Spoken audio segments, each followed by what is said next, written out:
Begin the current Daf, Mesechtes Nedarim Daf Lamed. Begin on the bottom of Chavtes Mebeis, 3 lines up at the bottom of the Amid.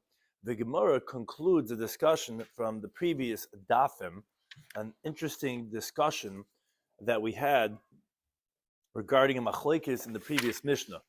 The Mishnah spoke about this teaching that if someone says these trees or this talus should be a carbon until it gets cut down, until it gets burned. So we had this machlekes between Bar Pada and Ula regarding. Ran explained 2 different ways of explaining the machlekes, but be that as it may, Bar Pada held that if you redeem it, it goes back and becomes sanctified again. Redeem it, becomes sanctified again until it gets cut down. Because why do you say Achiktetsu? Of course it's Achiktetsu, because you're going to have to redeem it anyway. So what are you saying Achiktetsu?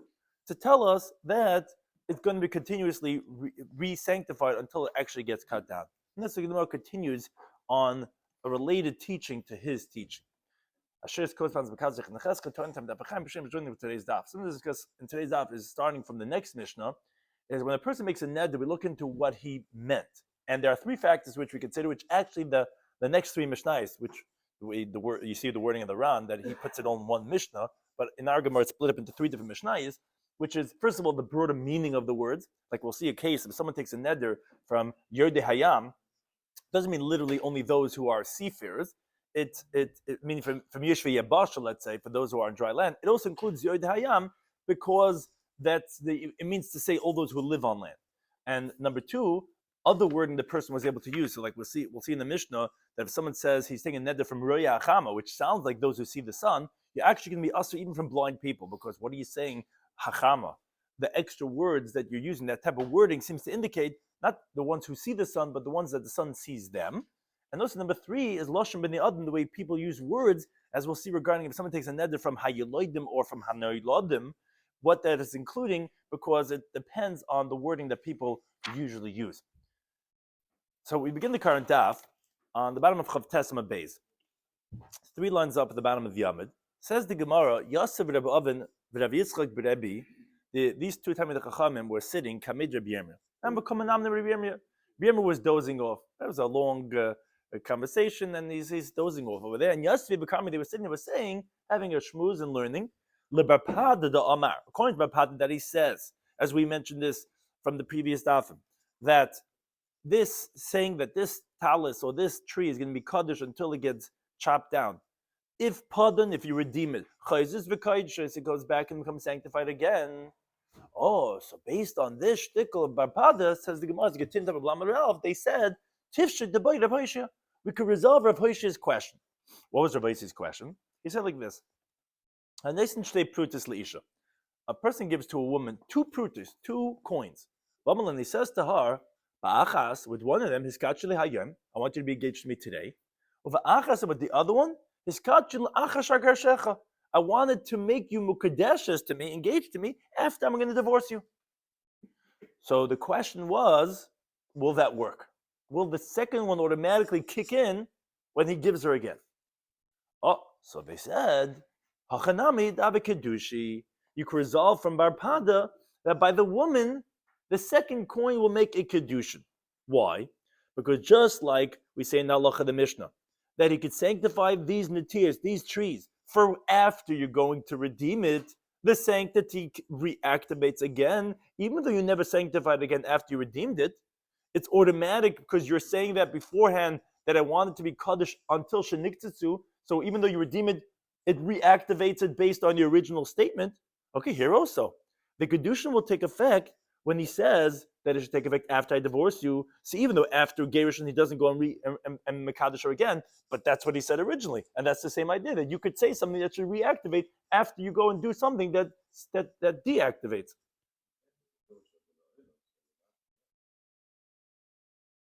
What's the difference between get and pidyon? Pidyon is redeeming, and get is divorcing. One's activating, one's deactivating. It's only automatic because what you said. You said that I want it to be until niktzatzu, which means to say, essentially what you're saying is, I want it to become kaddish again after I redeem it. Because how does it become kaddish again? Because I said, let it be kaddish until it gets cut down, which means to say, even though I'm going to redeem it, I'm being mekadosh it again. why is it different than the woman where I'm saying, I want you to be Mukadeshes after I'm going to divorce you? So that was what they were saying. But Itabahu Rabbi Yirmiyah woke up, and Amalu said to them, what are you comparing? Pedon, who is a little bit of a finer point. When he goes ahead on his saplings, his trees, he redeems it. And there is where we're saying for Bapada that it's going to become back hektish again. How are you comparing that lepadom acherim to a case of when others are redeeming, which is the woman, as we'll see in a moment, how to qualify that, but that's not your own stuff. That's the woman. It's like someone else redeeming, not like you. But Hachem Rabbi Yechon had said, Padon, who, when the guy himself, when he had said that I want this tree to be kaddish until it gets chopped down, if he redeems it, then it goes back and it becomes re-sanctified again. Why? Because since he himself redeemed it, so the trees never left from either his rishus or from the rishus of hektish. So it makes sense that since it's still in the same position, it should go back and become mekudesh again, like he stipulated. But if pedon acherim, if other people, the way it works by hektish, whoever gives the money can redeem it. If someone else redeems it, even if afterwards it goes back to the original owner's rishus, says Rabbi Yechanan, ein chayzis v'kaydashais, it does not come back and be sanctified again. Why? Because the moment other people redeemed it, the domain of the original owner has been removed. It's not his anymore. It's not hektish anymore. It's some other guy's. Since that moment, it's not possible for that original owner's hektish to take effect. So after that, even when it goes back into his rishus, it's not going to take effect because it's coming from some other third party. So says Rabbi Yirmiyah, the Isha, and the case of a woman, which is the case Rav Hoyshe was asking about when you give a woman 2 prutes. That's kipadu achedim damya. That's like others redeeming it, not like the person himself. Why? So the Ran explains, because the moment she gets divorced, she leaves the domain of the husband to her domain. And therefore the Kedushin cannot take effect subsequently. It's like a case of Padu Acherim, where someone else is redeeming, and therefore it's not in his domain anymore. That's the simple understanding. And if we were doing the 18-minute shiur, we'd be done. But the Ran continues and he says, no, it's difficult to me. He says, to the contrary. He says a woman should be compared to not Padon Acherim, it should be considered Padon who? Why? He says, wait a second, it's the same thing. Just like trees, since it doesn't leave the rishus of hektish or his rishus, you're telling me from the halacha bar pada that he could sanctify it even automatically after he redeems it.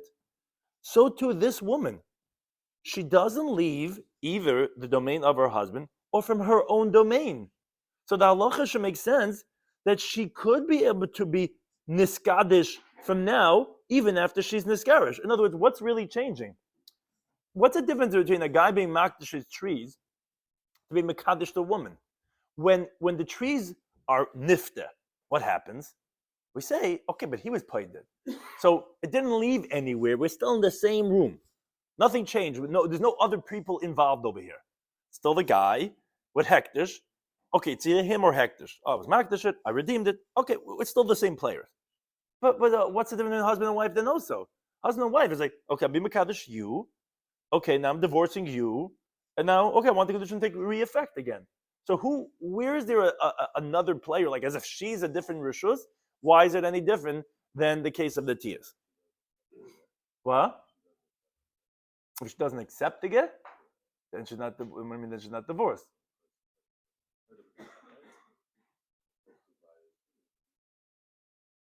Right, I hear. The Ran, you're right, doesn't really explain so much in his question. He says, Oy Mishus Atzma, but she was always a player.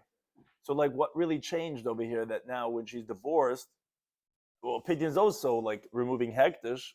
So why don't we say what's the difference? I hear you're saying that there's another opinion over here that has to be considered. I hear. So, but the Ran doesn't say that. He does say that maybe it's similar to what he does say. He says, if a woman can be makadish herself to a man, because the reason why it doesn't say like what you're saying is because we do consider the woman like Paris. The way you're saying that she has an opinion, we don't really consider her opinion, and that's going to be the really main point of the round. It's one of the biggest chedushim in kedushin that how we view the woman's role in kedushin comes up here in this round. If the woman could be mekadosh herself to the man, so you're right, she would be considered like the case of being mekadosh the netiyos. But the Torah says kikach ish isha. It says when the man's going to take a woman, it doesn't say kisilokach isha leish, that when a woman will be taken to a man. So therefore, she has no ability to bring herself into the domain of her husband. That's why we say in kedushin, if she tells the husband, "Harini mureses lach," I am engaged to you. Like they have this thing about if the woman's giving the ring to the man, I'm going to get. There's no such thing in Jewish law. She can't go ahead and bring herself. She has a totally passive role. It's not an active role giving him a ring or being Mekadeshim or even being becoming Mukadeshes to him. You can't do any of that. Now, however, when she agrees to the kedushin of the man, essentially what she's doing, and again, we're going from a halacha perspective. Hashkafically, people might have a difficulty about the woman being secondary to the man. You have to understand in a different context. But the words of the Ran are, she's mevatelas daita b'retzaina. She's nullifying her, to the contrary, her opinion and her will, and she makes herself to the husband like an object of hefker, and the husband then brings this hefker object into his domain. So therefore, we do not qualify the kedushin at all from the woman's role at all. It's all from the husband. Now, regarding the husband, essentially, that means to say that now the woman is like pedua acherim. Why is it like pedua acherim? Why is it like others redeeming her? Because by the first kedushin, she was in his domain. After gerushin, she leaves his domain. That's the whole point. She becomes, it's really what you were saying, but in very different words. She actually becomes her own woman now. So that's pedua acherim. You're right, nothing really changed. Like, what do you mean? She was who she was and should continue being like that, should be like Paris. And he was divorcing her and he's taking her back. So what should be the difference? Ask the Ran, why is this not like the case of pada atzmai? We say no, pedua atzmai is when is when he himself is the here. The reason why it's pedua acherim is because I think the main idea is pedua acherim is because she now is becoming her own person. Because by kedushin she's not mavat, she's mavat the whole person to her husband. Oh, right. So that's actually in the moment. I'm going to get to that in a second. That's what the Ram brings in a second. But he says, and therefore you cannot resolve regarding the kedushin that it takes effect from padan hu, because we're saying it's not similar, like we explained. But the Ram does go the other way too. He says, however, you cannot resolve the question from pedua acherim to say that it doesn't take effect. Okay, so actually resolve the question the other way. Rav Hoshi had this question. And we wanted to resolve it from the case of bar pad padun hu. So the Gemara says, no, it's not the same as padun hu, because it's like padu acherim, because she becomes her own woman. So she's like someone else. So ask the Ran, okay, resolve it the other way. Resolve it to say that it's like padu acherim, that it's not going to take effect. He says, no, it's not really totally to padu acherim. Because over here, the woman also brings herself into his domain a little bit. So it is a little comparable to padun hu.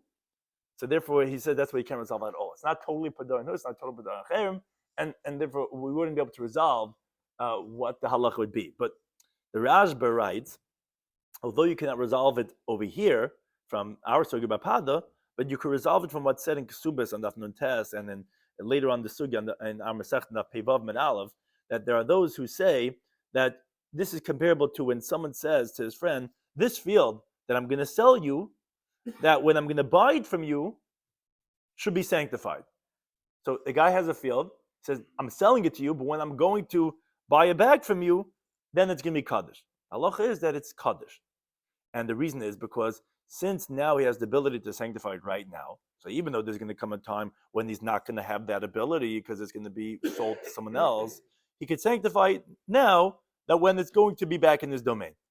So says the Raz, but something regarding the woman.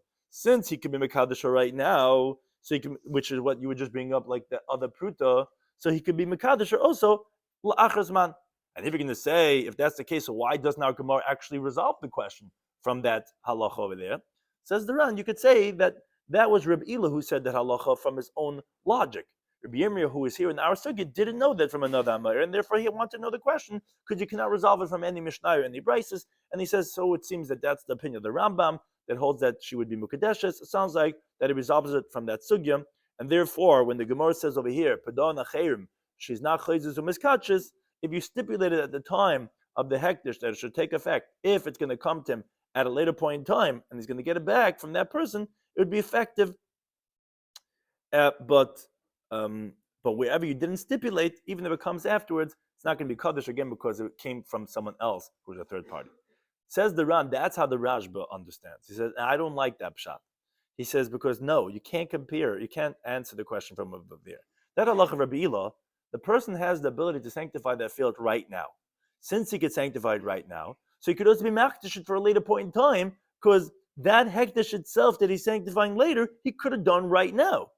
Whereas over here, by the Netiyos and by the case of Rav Hoshia of being Mekadosh a woman, that second Kedusha cannot take effect right now, because since you're doing a first Kedusha, you cannot have that second Kedusha be right now, because that's a second Kedusha, not the same one. You're having already a first Kedusha. And therefore, since that's the case, you could say that at that later time also, which is after you redeem the Netiyos, or after you divorce and you remarry her, after the divorce that you're trying to remarry her, it will not take effect. And therefore the Ran says, no, not necessarily the case.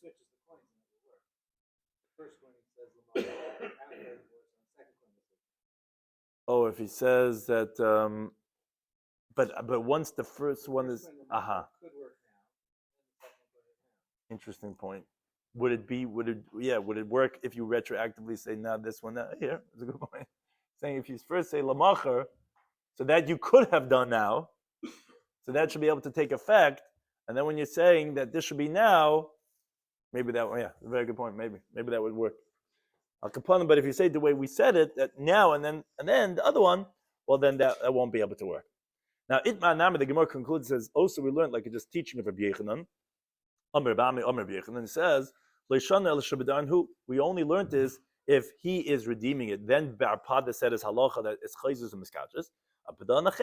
But if others redeemed it, ain't chayzus v'kedoshes, like we said, then it doesn't go back and be re-sanctified because that's coming from some other third party.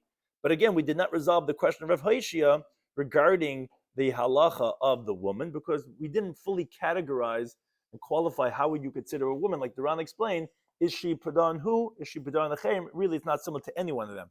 On the one hand, she's like Padan Nachem because when she's married, she's not her own person, so to speak.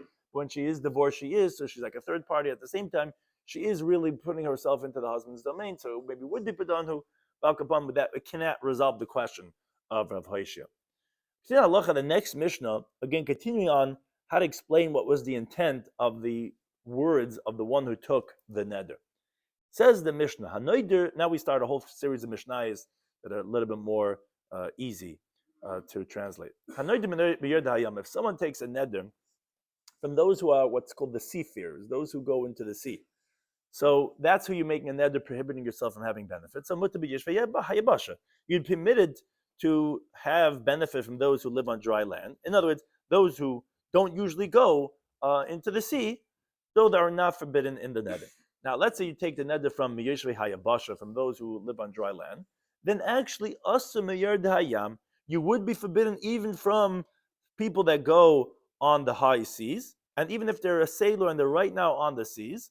Why? I thought you only took from Yeshvei Hayabasha. It says the Mishnah, Sheyerd Hayam B'chlal Yeshvei Hayabasha. Those who are on the sea, they're also included in the category of those who live on dry land, because they're ultimately going to come on dry land, as the Gemara is going to explain. Now, the Mishnah says, it concludes with an enigmatic statement, which the Gemara is going to explain exactly where it's going on. Says the Mishnah, we don't mean from those who go on a small little boat from Akko to Yafa, which are both in Eretz Yisrael. We're talking about people that go at great distances, they go on the great seas. That's who we're referring to. So this last statement is a machlekes in the Gemara how to understand it. Rav Papa, Rav Acha, B'rei Dabika. They disagree about how to translate the seif of the Mishnah. Chad Masnim, one of them says that this that the Mishnah is saying, not like those who go from Akut to Yafoy, that's going Aresha, it's going on the first halacha of the Mishnah, which again is when you take a neder from Yerd Hayam, and it's actually going to be a leniency. Chad Masni, one learns it as Seifa, on the case of actually when you go and take a neder from Yishvi Hayabasha, and it's going to be a stringency, as the Gemara explains. Mandatan Aresha, the one who's teaching on the Resha, Masni Hachi, he's teaching like this.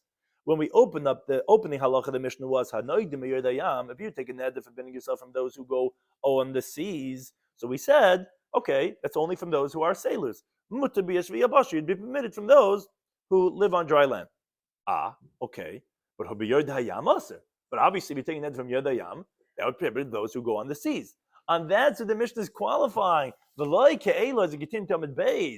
I don't mean like those who are Holchem Akal Yafa. When they say go on the seas, I don't mean those who go from Akal to Yafa, small distances. They live in Venice, and every day they get in a little boat and they go to school. No, the Halin Yeshve Yabashin. That's considered people living on dry land, because for that little distance from Akal to Yafa, which are very close, that's not considered Yerde Hayam. I mean to say people that go on great big boats and cruise ships and go very deep into the sea, that's what I mean to say, but other people not. So that comes out as a leniency.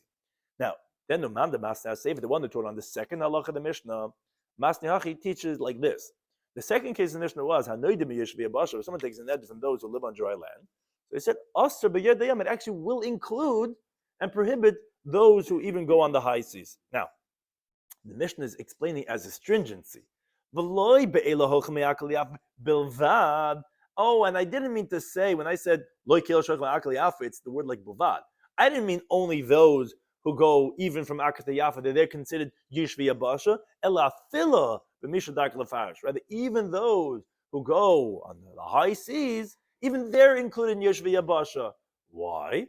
Because ultimately he's going to come on dry land. He might be gone for a week or 2 or 3, a month, whatever, but ultimately people live on dry land. They don't live on there's no colony that has society and civilization on the high seas.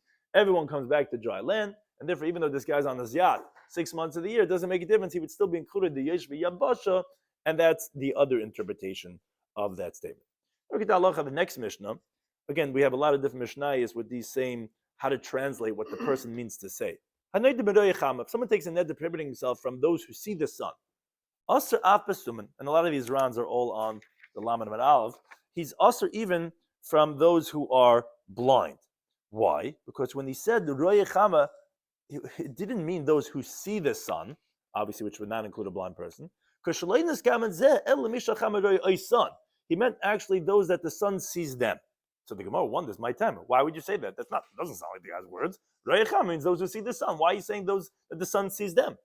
The Gemara says, I'll tell you, and this is what we had said in the introduction, depends on, you could tell from context what the person means to say. Because he didn't say from those who see. Now, if you meant those who see, then you should have just said those who see. And everyone who sees the sun. Why did you mention the sun? Because you didn't mean that he sees the sun. You meant that the sun sees them. So the Gemara wonders, wait a second. So what does that mean, the sun? Who does the sun not see? He was coming lafuke. Yes, I'm going to take a neder prohibiting everyone, even the blind person. But he's coming to exclude dogim v'ubavim, fish and fetuses, which are also somewhat like fish at some point. They're both hidden from the eyes of the sun because they're underwater, and they're also underwater. They're also a lot of corollaries, but the sun doesn't see them because they're hidden.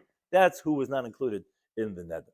Now look at the next Mishnah, similar idea.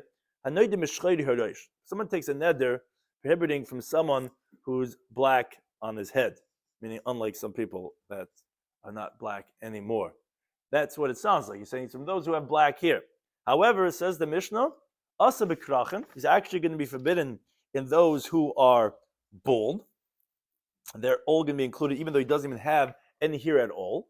And ubali sevis is also going to include elder people, meaning even though their hair is white, they've already gone gray. They're included in this neder. But interestingly, it's actually going to be permitted. This woman, this child that has black hair, they're actually not included in the neder. Says the Mishnah, why would that be? Because when we see black-headed, Who do we mean? We mean only men. So the Gemara wonders, says, where did you get this idea from? My timer. Why would black-headed mean men, including even bald men, excluding even black-haired women? The Gemara says, I'll tell you why. Read into the words what he's saying. He didn't say, I'm taking my neder from people that have hair. Obviously, hair is not the main idea.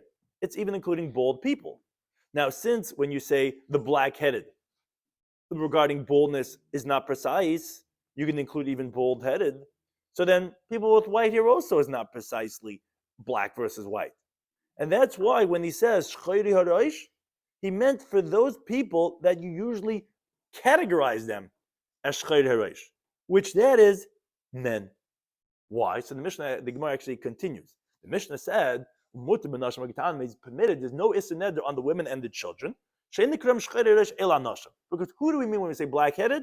We mean men. So the Gemara says, my timer, why would you say that? The Gemara says, I'll tell you why. Anashim, by men, zimnin de mechasur reshayu, sometimes they cover their head. Zimnin de megal reshayu, sometimes their head is uncovered. So therefore, you can't qualify them if you said the term mechuse harosh, their head is covered. Neither would you be able to qualify them as meguli harosh, as their head is uncovered, because sometimes their head is covered, sometimes they're not. So you would call them the black-headed, because most men, I don't know if this is statistics, but that's what it sounds like from the Ran, that their hair is black. So most people, they're black-headed. So if you wanted to refer to a man, you would say a terminology as shchayri harosh. Avol nashim la'olam michsu, but women, their hair is always covered. So if you wanted to qualify women, you would call them mechuse harosh, the ones who have their head covered. And v'gitanim la'olam miglu, and children, their head is always uncovered. So if you wanted to qualify them, you would call them meguli harosh, the uncovered ones. How would you say if you wanted to refer to men? If you wanted to be cryptic and not say men, you wanted to say this terminology, you would say that which is shchayri harosh. But I don't mean dafka because he has black hair. He's playing Guess Who, and he's like, the guy who's bald and the guy who has white hair. No, shchayri harosh means men, and therefore even if he's black or white or bald is all included. Versus women, even though they have black hair, are permitted because you wouldn't call them shchayri harosh, we call them mechuse harosh, and children would call them meguli harosh. The next Mishnah, a similar type of theme. Someone takes a neder from, the word yiloidim sounds like that children that have already been born, as we have a pasuk in Yeshua, hayiloidim b'midbar, those that were born in the midbar. So if you take a neder, min hayiloidim, from those that were already born, so mutter bin noiladim, you'll be permitted in children that are going to be born, because you only took the neder from those that were born. Now here's where it gets a little bit more complicated. If you take a neder min hanoiladim, from those that will be born, says the Tanna Kama, asa min hayiloidim, you're even forbidden from those that have been born. Meir mater af biyiloidim.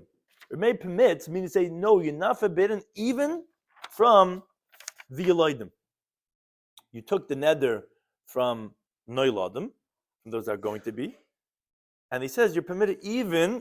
The words are even from those that have been born. So the Gemara asked, that sounds like, if you're saying even, it sounds like kolshkin in noiladim. So then, who's aser then in this neder? So the Gemara is going to address that. But Chacham Laimim, which the Mefarish points out, that he says, no, you're forbidden in both of them, because leiniskaven zeh el v'misha darkei livalad, which this is the same Chachamim of the Sefer, is the Tanna Kama. He only means to say, why did the Tanna Kama say that if you take a neder, min hanilodim, you've been even from hayilodim, it gets confusing, yilodim, nilodim, try to keep track, noilodim, those are going to be born, yilodim are those that are already born. So Chacham hold that, no, they're both children that have been born, are going to be born, they're both forbidden.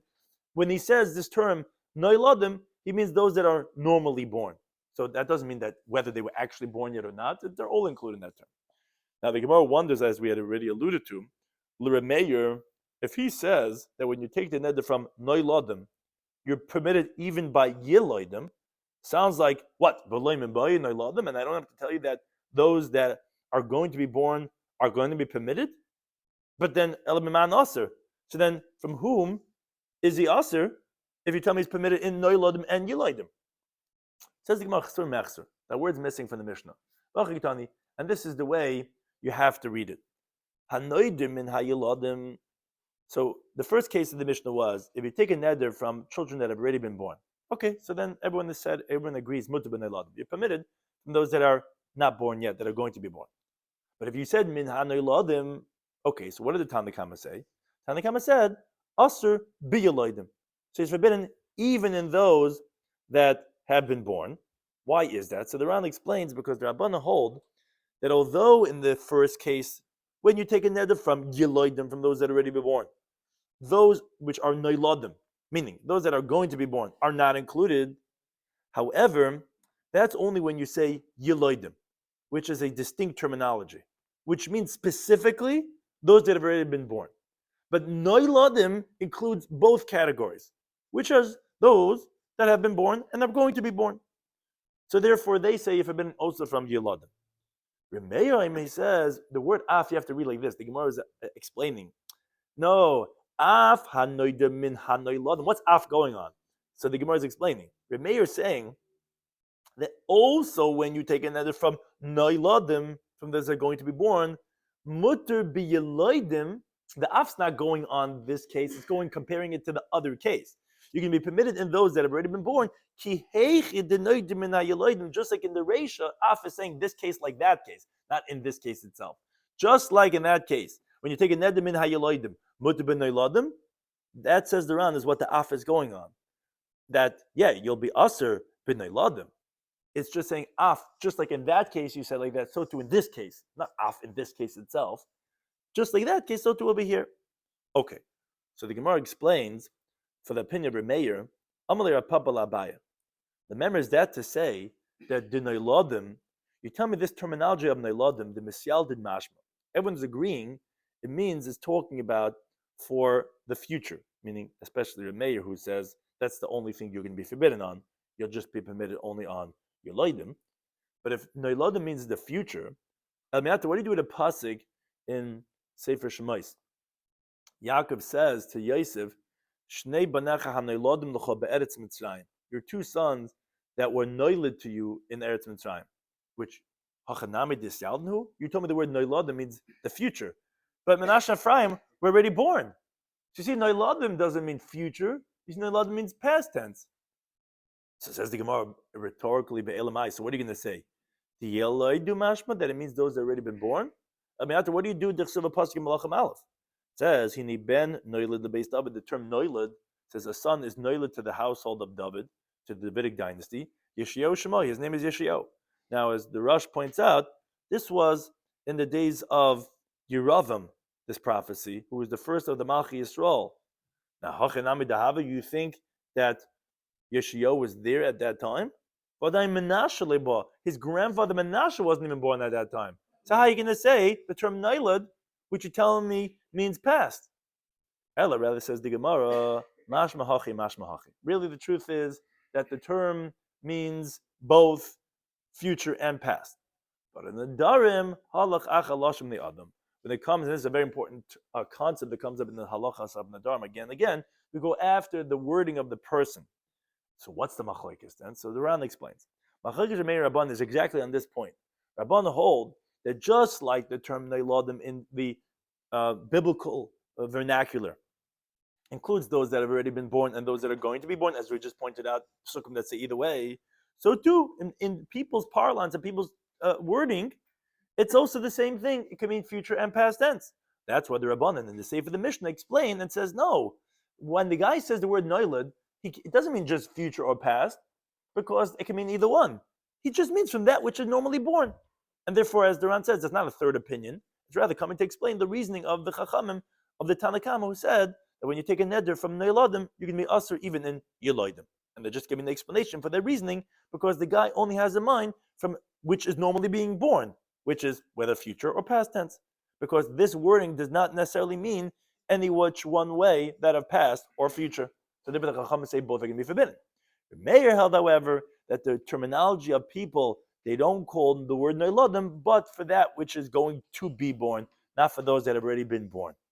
And says the Ran, regarding Yiloidim, which means those that have been born, they both agree that you're going to be permitted in those that are going to be born. And the reason for that is because that's how people usually use that terminology, because the Ram points out, whereas regarding biblical wording, actually, just like Noiladim sounds like both, that so too you have actually Yeloidim too. You have Kol Ha'am HaYeloidim Bamidbar, also sounds like those that are going to be born. Like it says Kol HaBen HaYiloid. So it says around, really Yeloidim also can mean future, just like it means past tense. So it really has nothing to do with the biblical wording, because Yeloidim also means future. Why is everyone agreeing it means past tense? Because that's where everyone agreed that Lashon B'nai Adam and Yeloidim means past tense. All machlekes they had was regarding Noiladim. What is the Lashon B'nai Adam? Is Lashon B'nai Adam on both past and future, or is it only going to be that of future? One final point says the Gemara, we had quoted in the Mishnah, which the Ran and Mefarish both explained that the Tanakama. He said, no, you say from Noiladim, that's going to make you prohibited even from Yeloidim, because the only thing that we're excluding was from that which is, we only meant to say that which is normally born, but it doesn't have to mean past or future. So the Gemara's question is Lafuke Mai. So okay, what are you coming to exclude from when you're saying that which is normally born?